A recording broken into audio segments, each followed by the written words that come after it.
Shalom, everyone. Good morning. And as an introduction to today's class, I just wanted to um, talk about what Rabbi Herzfeld spoke about on Sunday about New Year's resolutions. And Rabbi Herzfeld mentioned the idea of neder, of a vow that you make, that you have. We have the verse in Ecclesiastes written by Solomon. It's better not to make a vow than to make a vow and not pay it. And so the Talmud says that there's a few commandments, with negative commandments that are called lav she'en bo ma'aseh. It's a negative commandment that there's no action in doing it. So, for example, if you make a vow and you don't pay it, and the time that the Talmud talks about paying is 3 regalim, 3 pilgrimage holidays. So then by the time passing, you broke your vow by not paying, but we don't get lashes for it if we have a proper Jewish court. There's other laws that are similar, but there are some that even though there's no maaseh, like cursing somebody in God's name, there's still lashes. But in general, we say that speech is not considered action. So Rabbi Melamed here talks about speech through prayer. And so it's important to remember that in a positive way, when we do things that are a positive commandment, like prayer, like we discussed, is a positive commandment at least once a day, and the recital of Shema, then we have the power of speech. And even though we're not taking some action, it is very important to understand what the idea of speech really is. So Rav Melamed says the following: some mitzvot are fulfilled through dibur, speech, such as prayer, the recital of Shema, as it says, "V'shinantam levanecha" and "V'dibarta bam," and Birkat Hamazon, the blessing after the meal. The Amoraim are divided on the question of whether one can fulfill these mitzvot b'diavad, meaning after the fact, via hirhur, which means thought. So, for example, if I'm thinking a blessing, or if I'm thinking of doing something or saying something, again, when you do a neder, even if it's just a thought, you actually have to keep it, and so that's why we do a Torah Nedarim, like Rabbi Herzfeld mentioned. And so the actual debate is between Ravina and Rav Chisda. According to Ravina, hirhur kedibur, thought is like speech, and one who thinks the words of the prayer or a blessing in his mind has fulfilled his obligation. In contrast to him, Rav Chisda asserts that thought is not equivalent to speech, and this is in the Talmud in Brachot 20b. Although some poskim maintain that hirhur kedibur, such as Maimonides, Smag, and Riaz, in practice, most Rishonim hold that halacha follows Rav Chisda's opinion, that thought is not like speech, and this is also how the Shulchan Aruch rules regarding the recital of Shema, which is definitely the Oraita, definitely from the Torah, and Brachot, which are rabbinical. If a person mouthed the words, even though he did not hear the words he said, he fulfilled his obligation, b'diavad, again, just not the right way to do it, because he moved his lips. However, lechatchila, from the outset, concerning every mitzvah that is fulfilled by speech, the person speaking must hear what he is saying.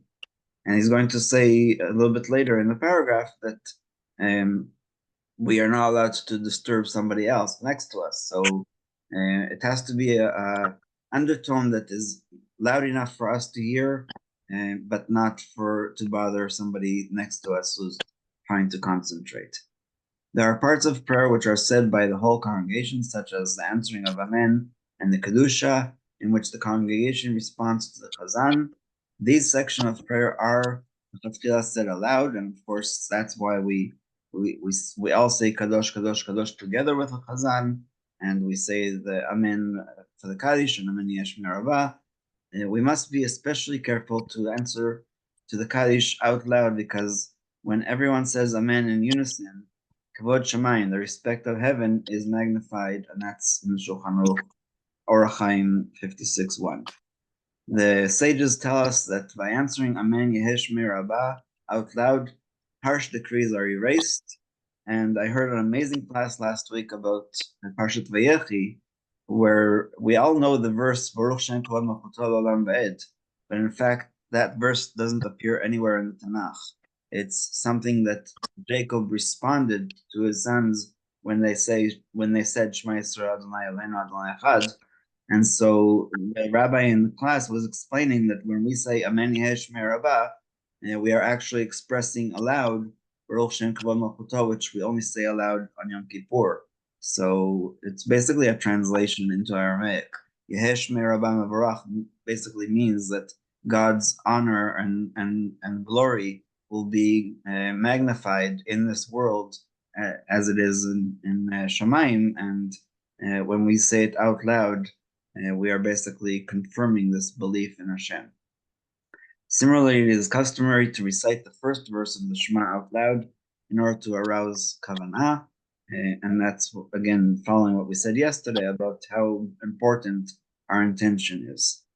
We say the rest of the prayers, such as Pesukei Zimra, the recital of Shema, Birchot Kvat Shema, and the remaining Mizmorim, the Psalms, in a regular voice, or at least in a volume that we are able to hear. Again, this is the Chatchila. However, even if a person only mouthed the words and he did not hear what he was saying, he has fulfilled his obligation. And again, we learn all of this from Hannah, Samuel's mother, when she was praying.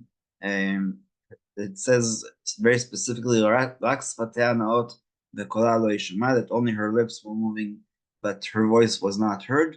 And Eli, the high priest, actually thought that she was drunk because he only saw such behavior when people were under the influence, because most people don't mumble to themselves. He thought that the proper way is to say it out loud.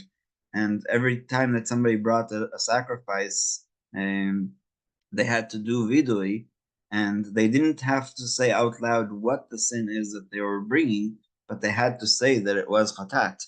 And the Kohen Gadol on Yom Kippur, just one last example, would actually yell La Hashem chatat when he would put his hands on the seir that was going to be burnt as a sin offering. So it's important to understand the progression and how we came to be that some of the prayer is silent and some of the prayer is recited out loud. And this is how he concludes. The Amidah prayer, which is private and intense, is recited silently. According to most poskim, even the silent Amidah, the Chatchila must be heard by one's ears, but one must be careful that the person praying next to him does not hear him. First of all, it will disturb his intention himself, his own kavanah, and second of all, you are required to answer Amen whenever you hear a blessing. So imagine if somebody's standing next to you and you're saying the Shmoneh Esrei out loud 19 times, the person standing next to you will have to say Amen, and that will definitely disturb, especially if he's not in the same pace as you, which it's not possible that everybody in the world will be exactly in the same pace. So we are considerate, and we try to say it just loud enough for us to hear. But again, if the place is crowded, we don't do that. However, the custom of most Kabbalists is that the silent prayer must be recited only by mouthing the words and not by hearing them, even with one's ears. And just one tiny comment about that. When there's a contradiction between Kabbalah and Jewish law, we always go according to Jewish law. But if there's no contradiction, if Kabbalah suggests something a little bit extra or a little bit better, then we do try to follow the Kabbalah if we want to be better Jews. Again, it's just a suggestion, it's not obligatory. And it is possible to learn from this law a general concept that thought alone is not sufficient, good intention without action is not enough, for the soul deep within the heart is pure, and the challenge is to project its goodness outwards in order to mend the world. Therefore, it is necessary to say the prayers out loud, or at least mouth the words. And this is from the Maharal, again, the Kabbalist, who created the Golem. And so we will end the class here, and if there are any questions, please.